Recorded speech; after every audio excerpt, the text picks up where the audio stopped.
How's it going, Yankee fans? My name is Alex with my co-host here, Nick Nielsen, and today we want to take a look at a couple trade deadline proposals that we asked on social media, see what people were thinking, put together some comprehensive packages, and kind of react to them, give our takes on the players and for who and what. Thought it'd be kind of an interesting idea to get the perspective of you guys and what makes sense in your minds. But Nick, before we dive into the trade proposals, how you doing today, my friend? I'm doing really well. I'm excited to talk about trades. I feel like it's been a lot of trade talk recently, but I mean, it is the season. So hopefully the Yankees do end up pulling the trigger on a couple of trades. At the end of the day, you and Ryan did a great episode earlier about the Yankees looking into Michael A. Taylor. But if the Yankees just get Michael A. Taylor and that's the deadline, I'm gonna be pissed. So if they get Michael A. Taylor on top of a couple other guys and he's just like a little finishing piece that the Yankees needed for backup depth, then yeah, that's a great get. But I don't know. There's a lot of good options out there, a lot of good proposals, some that are a bit out of the blue, out of the ordinary, but some other ones that are like, all right, this could be a nice little deal we have. Absolutely. So here's the first one of my favorites, actually. This is a great one. So it's really simple. Would you trade Joey Gallo for a case of beer? And what beer would it take to get the deal done? I don't know. I mean, for Gallo, I'm a Guinness guy, so I'd probably take some Guinness. I feel like that's Gallo, or I'd have to take something that's like a 10%, 9% beer. So that way, just would be worth it at least. But realistically, Gallo at this point has so little trade value that trade kind of makes sense. I'd rather have the He's got Guinness. negative trade value, so it's like if you trade him, you're going to trade him for someone else that's doing really poorly. Ryan looked at Ha-Sung Kim from the San Diego Padres. And granted, he's offensively not great. Defensively, he's really good. He's got I want to say half a point, if not a whole point more of WAR than Isaiah Kiner-Falefa does this season at shortstop. So that would be a big upgrade. And you'd get Gallo off the books and off the team in a different situation. Slam Diego, where those guys love home runs. Not as much as the Yankees, but so I don't know. I like that. I like the Gallo for beer. I mean, at the end of the day, just Joey Gallo, dude. Yeah. One of the biggest what ifs, dude. Imagine if he hit like he did in Texas. He was just an all-star a couple years ago. Like, what happened? The Yankees happened to him. He can't handle the smoke, honestly. It's all, in my opinion, it's all psychological. I would keep the Guinness. Too good of a beer to be giving up for Joey Gallo. I think he's more of like a Corona Light type of trade offering. Not even a real Corona, just a Corona Light. So get some watery shit. What do you guys think? My favorite college beer, Busch. Yeah, if you're in the comments, what case of beer do you think is worthwhile to trade for Joey Gallo? What would you be willing to give up for him? But in a more realistic note, well, let's look at this one. Okay, so we have one from Nicholas Altieri, Oswald Peraza, Miguel Andujar, and Estevan Florial, and Gallo to the Kansas City Royals for Andrew Benintendi. That's a hell of a lot of value. Yeah, I'm gonna go ahead and say no to that one, dog. That's not a good one. I will say some of those pieces I could see being shipped for Benintendi, and I've heard. So apparently there was a report that just broke before we started doing this episode that the Royals have been scouting the Yankees out since the beginning of the season, since spring training. Like every level of their minor league system, like even high level, like high A and low A baseball. So they could be working on something. However, they also want like a top prospect for Benintendi, which I don't know what they're expecting. Like, again, Benintendi's good, but you know what you're getting. He's not going to hit you 25 home runs, 30 home runs. He's not going to play elite defense. He's a good defensive player and a good hitter. And he only has half a year of control anyways. So I don't know why they're expecting to get like Volpe or Peraza for Andrew Benintendi. But I could see us doing like Florial, Andujar, and maybe like a mid-tier prospect for Benintendi. Like, I don't know, maybe they'd want JP Sears. That also helps solve the bullpen crisis that's about to occur here in a couple of weeks when we have Marinaccio, Loaizaga, Britton coming back. We're going to have a lot of stuff having to shift in the bullpen, and we still want to probably see Litke and Abreu. So, I don't know. There's a lot of things, a lot of moving parts. Yeah, I mean, look, the bullpen's an interesting one. I think we are going to need some support there. You got Jonathan Loaizaga it just broke 30 minutes ago that he's being elevated from Tampa to Scranton. Yes, so he's working his way back really quickly. He should be ready to go after the All-Star break, I imagine. So give him that extra week. And then hopefully he can make a real impact. He had a 7.02 ERA before going down, and not good. He got batted around pretty badly against the White Sox on May 22nd before he was placed on the injured reserve with the shoulder inflammation, and he gave up four earned runs on 4 hits, something like that. So not great. And didn't even complete a full inning. He definitely was dealing with some injury issue. So, hopefully he can come back fully healthy, ready to go, make an impact on this team. Yeah. That's the best case scenario. But the Yankees also gotta kind of be a little bit wary that maybe they won't come back and be fully healthy and ready to go. Like Marinaccio dealing with the dead arm, shoulder inflammation as well. Is this something that's going to be reoccurring? Can they rely on him when he gets back? Like, do you want to go out and get a relief arm? I think they're going to try and swap Joey Gallo for like one of those low key guys that like statistically like fits exactly what they're looking for with upside. That's kind of how I see them utilizing Gallo at the trade deadline. But for Benintendi, you're probably looking at a more interesting package of like, I think you have to throw in Esteban Florial. I think he's definitely part of the deal. But maybe like a Beck Way, or like maybe like a fringe, relief pitcher, like a fringe starter, and like maybe AA or like high A ball. Something like that. I'm not looking to give up too much value. I think. I'm same boat.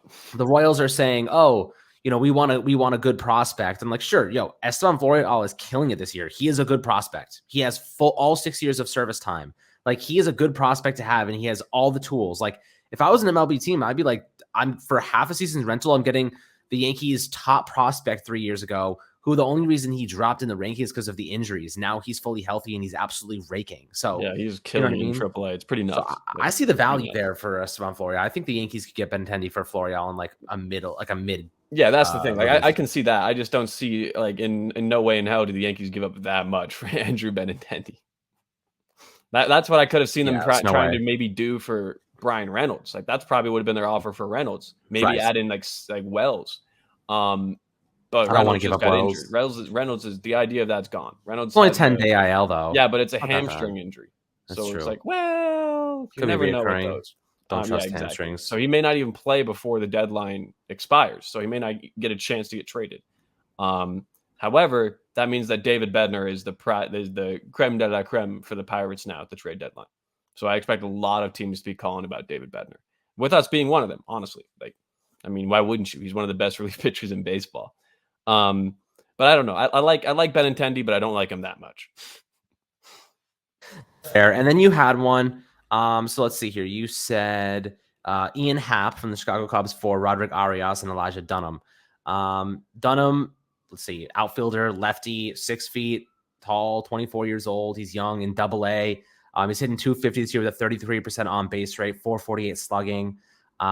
He's doing pretty well. 10 homers, 39 RBIs in 66 games. So, he's in 24 stolen bases too, pretty athletic. He's a 2020 player, in my opinion. He's a 2020 player. Yeah, he's a good player. So, you're looking at a player like this. They need someone like that. They need that corner outfield spot that they could maybe even move at first base if they wanted to. And then Arias, I just think that you said it the best. There's too many cooks in the kitchen at shortstop. I love Arias. I think he's got incredible potential, which is why I think the Cubs would be like, all right, we don't need Peraza. This kid's 18 and shows very similar tools. So if you're the Cubs, let's be honest here, you're not competing next year or the year after that, probably, because their entire rotation is basically going to be dismantled and full of like, who are yous? And Marcus Stroman. So that's elite. So maybe the Cubs will take something that's like a couple years away, unlike Peraza, which is why I proposed that deal. Do I think it happens? I don't know. Probably not, but we'll see. Cashman works magic. Yeah, I like Dunham a lot. He started off really hot. His April and May was really, really, really good. And he showed a lot of those tools. But the fact that he could probably steal 30 bases across this minor league season, 35, while hitting 20 home runs and not striking out at a quarter rate clip, that's really valuable.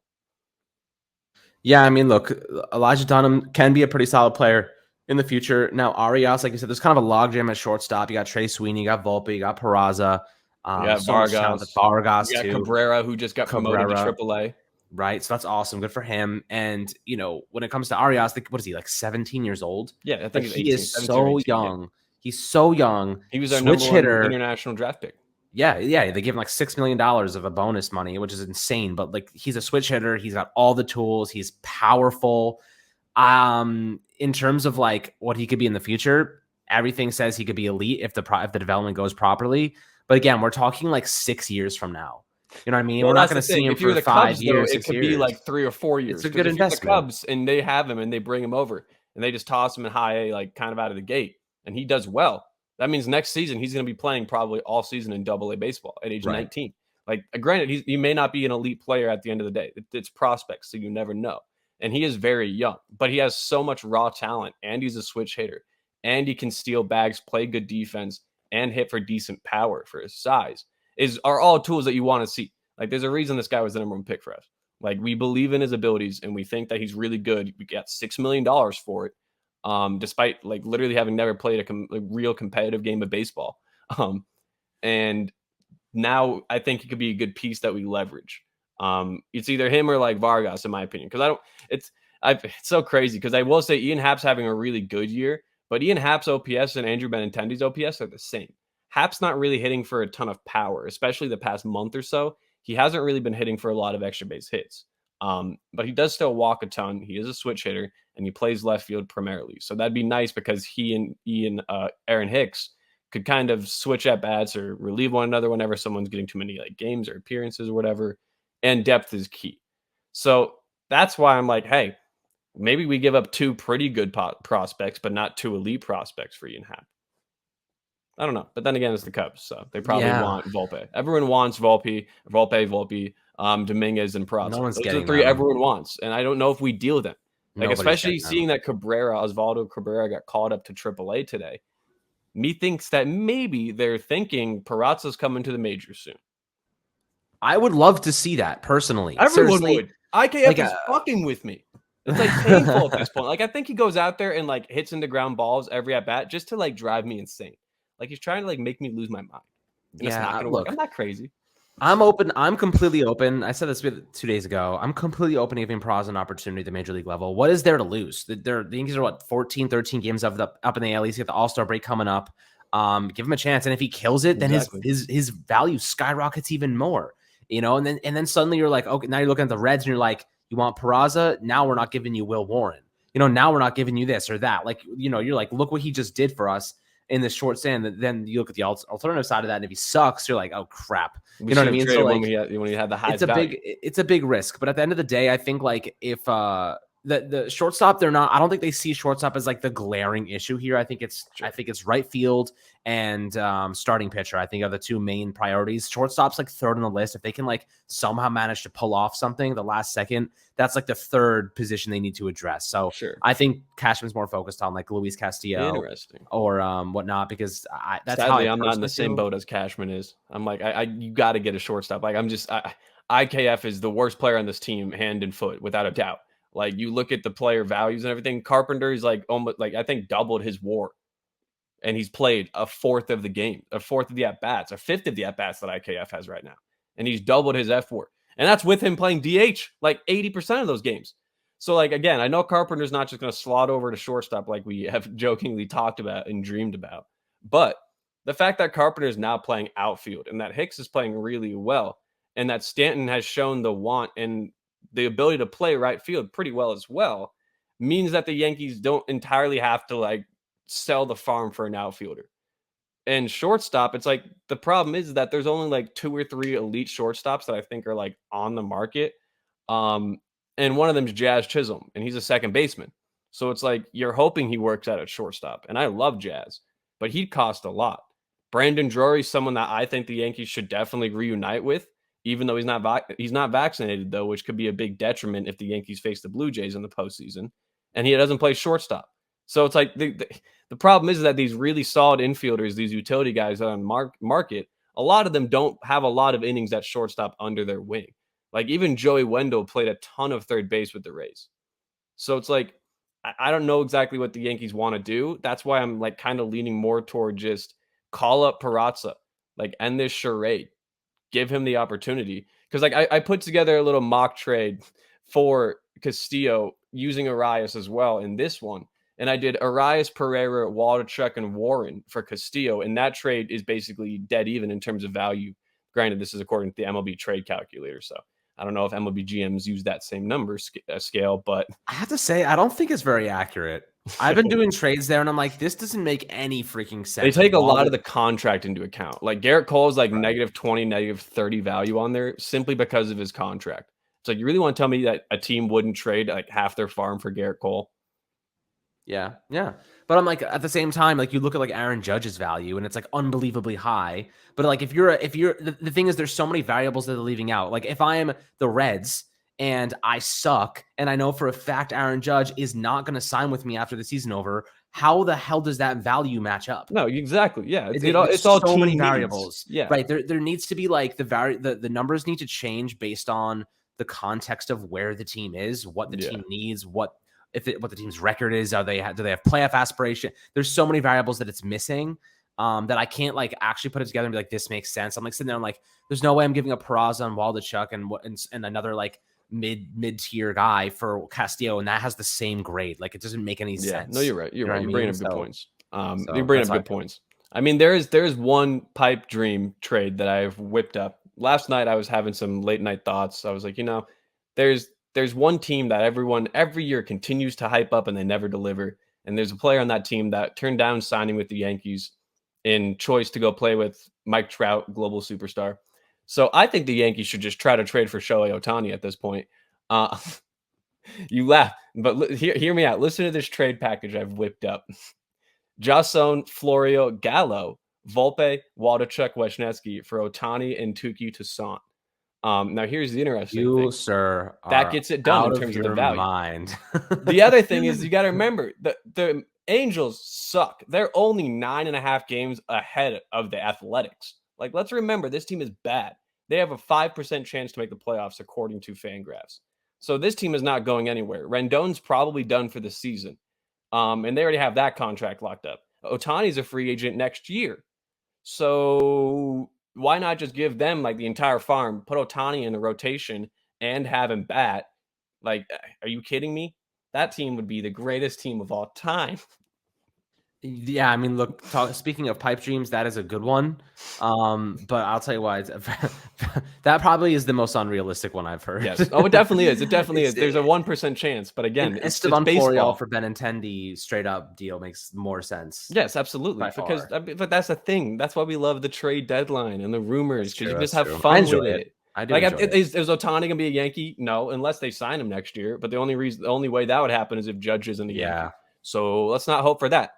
Like that's the other thing. Same with Soto. It's like everyone talks about like, oh, Yankees could get Soto. And it's like the only way they get Soto and sign him to a long-term deal is if Judge isn't there.